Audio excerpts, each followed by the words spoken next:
इस वाले वीडियो में 10th, 11th और 12th 5 ईयर प्लान डिस्कस करेंगे। इससे पहले वाले वीडियो में मैंने बाकी के 9 डिस्कस करे हुए हैं। ठीक है, तो शुरू करते हैं। देखो, जो 10th 5 ईयर प्लान था आपका, उसका टाइम पीरियड क्या था, 2002 से लेके 2007 तक। इसमें जो टारगेट ग्रोथ रेट था वो कितना लिया गया था, 8%, लेकिन जो अचीव हुआ था वो कितना होता है, 7.6%। ठीक है, अब इसमें क्या टारगेट लिए गए थे, कुछ रिड्यूस करने के टारगेट लिए गए थे। क्या क्या रिड्यूस, जैसे कि जो पॉवर्टी रेशियो है उसको 5% पॉइंट से रिड्यूस करने का टारगेट लिया गया था। फिर उसके बाद जो आपका gender gap in literacy and wages था उसको एटलीस्ट 50% से रिड्यूस करने का टारगेट लिया गया था। फिर decadal rate of population growth को रिड्यूस करने का टारगेट लिया गया था, कितना, 2011 तक 16.2% करने का टारगेट लिया गया था। फिर उसके बाद इन्फेंट मोर्टेलिटी रेट जो थी उसको रिडक्शन करने का टारगेट लिया गया था 45 बाई 2007 एंड 28 बाई 2012। अब ये जो इन्फेंट मोर्टेलिटी रेट होता है ना, ये पर 1000 लाइव बर्थ के हिसाब से काउंट किया जाता है। ठीक है, मतलब 1000 में से, मतलब 1000 में से 45 टिल 2007 और 1000 में से मतलब 28 टिल 2012। अब देखोगे उसके बाद इंक्रीज करना है। इसमें इंक्रीज करने का क्या टारगेट लिया गया था, फॉरेस्ट एंड ट्री कवर 2007 तक कितना, 25% और 2012 तक 33%। Universal access to primary education का टारगेट लिया गया था। फिर उसके बाद high gainful high employment provide करने का टारगेट लिया गया था। ठीक है, और उसके बाद कि जो रिवर्स, जो पोल्यूटेड रिवर्स थी उनको क्लीन करने का भी टारगेट इस प्लान में लिया गया था। अब इसमें आउटकम क्या हुआ कि 2002-2003 में ड्रॉट, सीवियर ड्रॉट आ गया। ठीक है, कंट्री में। फिर उसके बाद आप देखो कि national food for work program ये कब लॉन्च हुआ था, 14 Feb 2004 को। फिर national rural health mission launch कब हुआ था, 12 अप्रैल 2005 को। फिर भारत निर्मम प्रोग्राम जो था ये कब लॉन्च हुआ था, 16 मई 2005। ये किस लिए था, कि डेवलप रूरल इंफ्रास्ट्रक्चर। फिर आप देखोगे नरेगा जो था इसको कब पास किया गया था, 2 सितंबर 2005 को, और ये कब इनैक्ट हुआ था, 2 Feb को 2006। ठीक है, अब ये हो गया 10th 5 ईयर प्लान आपका। अब आता है 11th 5 ईयर प्लान। तो 11th 5 ईयर प्लान जो था उसका टाइम पीरियड क्या था, 2007 से लेके 2012 तक। इसमें जो टारगेट ग्रोथ रेट था वो कितना लिया गया था, 9%। अचीव कितना हुआ था, 8%। ठीक है, इस प्लान के टाइम में ग्लोबली आप देखोगे एक क्राइसिस चली थी। कौन सी क्राइसिस थी, ग्लोबल फाइनेंशियल क्राइसिस ऑफ 2008। ठीक है, अब इस प्लान में क्या इंक्रीज करने का टारगेट लिया गया था, ओवरऑल जीडीपी कितना इंक्रीज करना, 8% टू 10%। एग्रीकल्चर सेक्टर में ग्रोथ कितना करना है, 4%। ठीक है, रियल वेज रेट जो है ऑफ अनस्किल्ड वर्कर उसको कितना करना है, बाई 20% इंक्रीज करना है। ठीक है, रियल फिर लिटरेसी रेट जो है पर्सन्स जो है 7 ईयर्स और अबव उनको कितना करना है, 85% करना है।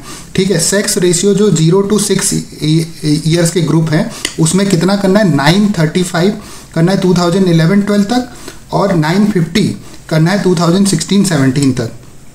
अब आप देखोगे फॉरेस्ट कवर कितना करना है, इंक्रीज बाय 5% पॉइंट्स। फिर उसके एनर्जी एफिशिएंसी कितना मतलब इंक्रीज करना है, 20% पॉइंट बाय 2016-17। अच्छा, इसमें रिड्यूस क्या करना है, जो मतलब चिल्ड्रेन जो एलिमेंट्री स्कूल में जाते थे उनके ड्रॉप आउट्स ज़्यादा थे, तो उस चीज़ को रिड्यूस करना है। ठीक है, एलिमेंट्री स्कूल मतलब जैसे कि 6 टिल 1 to 6 हो गया, या 1 to 8, या तो आपका ये 6 ईयर्स टू जो 13 ईयर्स तक के चाइल्ड है उनके लिए। तो इसमें ड्रॉप आउट रेट बहुत ज़्यादा था, तो उसको रिड्यूस करना है। कितना रिड्यूस करना है, 52.2% 2003-04 में था, और उसको रिड्यूस करना है 20% से। ठीक है, 20% रिड्यूस करना है 2011-12 तक। फिर आप देखो कि टोटल फर्टिलिटी रेट, ठीक है, जो कि 2.1 के अंदर में ही होना चाहिए, तो उसी को 2.1 का टारगेट लिया था, total fertility rate with in 2.1। ठीक है, अब इन्फेंट मोर्टेलिटी रेट जो पहले वाले में भी 28 लिया गया था, इस वाले में भी 28 ही लिया गया। ठीक है, मैल न्यूट्रिशन जो आप देखोगे, children for age 0 to 3 years उसको हाफ करना है, ये टारगेट लिया गया। फिर अनीमिया जो है वुमेन और जो गर्ल चाइल्ड थी उनमें ज़्यादा था, उसको 50% से रिड्यूस करना। अच्छा, इसमें एटलीस्ट 30 ये टारगेट लिया गया कि जो 33% ऑफ द गवर्नमेंट स्कीम्स हैं वो होनी चाहिए किसके लिए, वुमेन के लिए और गर्ल चाइल्ड के लिए। फिर उसके बाद ये भी इंश्योर करना कि रोड की कनेक्टिविटी कहाँ पे, रूरल एरियाज़ में। ठीक है। रूरल एरियाज में या तो जो जहाँ पे पॉपुलेशन 1000 हो या उससे अब हो, वहाँ पे रोड की कनेक्टिविटी होनी चाहिए टिल 2009 हो जाना चाहिए, ये टारगेट लिया गया। फिर उसके बाद ऑल वेदर कनेक्टिविटी आप देखोगे वो प्रोवाइड करने का दिया गया। फिर उसके बाद आप देखोगे यहाँ पे विलेज में टेलीफोन टिल 2007 हो जाना चाहिए हर विलेज में, और जो ब्रॉडबैंड कनेक्टिविटी जो है हर विलेज में 3 हो जाना चाहिए टिल 2012। उसके बाद देखेंगे जो WHO के जो स्टैंडर्ड्स थे एयर क्वालिटी के, उसके हिसाब से सारी मेजर सिटीज़ में हो जाने चाहिए स्टैंडर्ड एयर क्वालिटी के टिल 2011-12। अच्छा, इस प्लान का सबसे इम्पॉर्टेंट चीज़ ये था कि जो थीम था इसका थीम क्या था? Towards faster and more inclusive growth. क्या था theme? Towards faster and more inclusive growth. अब आता है 12th 5 ईयर प्लान। इसमें उतना नहीं है, ठीक है, क्योंकि ये बीच में टर्मिनेट हो गया था और फिर उसके बाद 1 जनवरी 2015 को नीति आयोग इस्टेब्लिश्ड हो गया था। तो 12th 5 ईयर प्लान का टाइम पीरियड क्या था? 2012 से लेकर 2007। इसमें टारगेट ग्रोथ रेट कितना था? 8.2%। अचीव कितना हुआ? 6.9%। अच्छा, इसमें क्या एम लिया गया था? अचीव करना है ग्रोथ कितना? 4% इन एग्रीकल्चर, और रिड्यूस करना है पॉवर्टी कितना? 10% पॉइंट से। इसका जो थीम है वही बहुत इंपॉर्टेंट है, बस वही इंपॉर्टेंट है और कुछ नहीं। Faster, more inclusive and sustainable growth. देखो आप, मैंने पहले भी बताया था कि सस्टेनेबिलिटी जो है धीरे धीरे हमारे 5 ईयर प्लान्स में इंक्लूड करता आएगा, मतलब वैसा उस तरफ जाता है, ठीक है। जैसे जैसे आप देखोगे, जैसे इस वाले में सस्टेनेबिलिटी वर्ड आ गया ना, तो इसलिए क्योंकि आप देखोगे मिलेनियम डेवलपमेंट गोल्स जो थे वो 2000 से लेके 2015 थे, फिर उसका सस्टेनेबल डेवलपमेंट गोल आ गया 15 से लेके 2030 तक। तो इसलिए इसमें भी जो है सस्टेनेबल वर्ड आता है। तो इसका थीम क्या था? Faster, more inclusive and sustainable growth.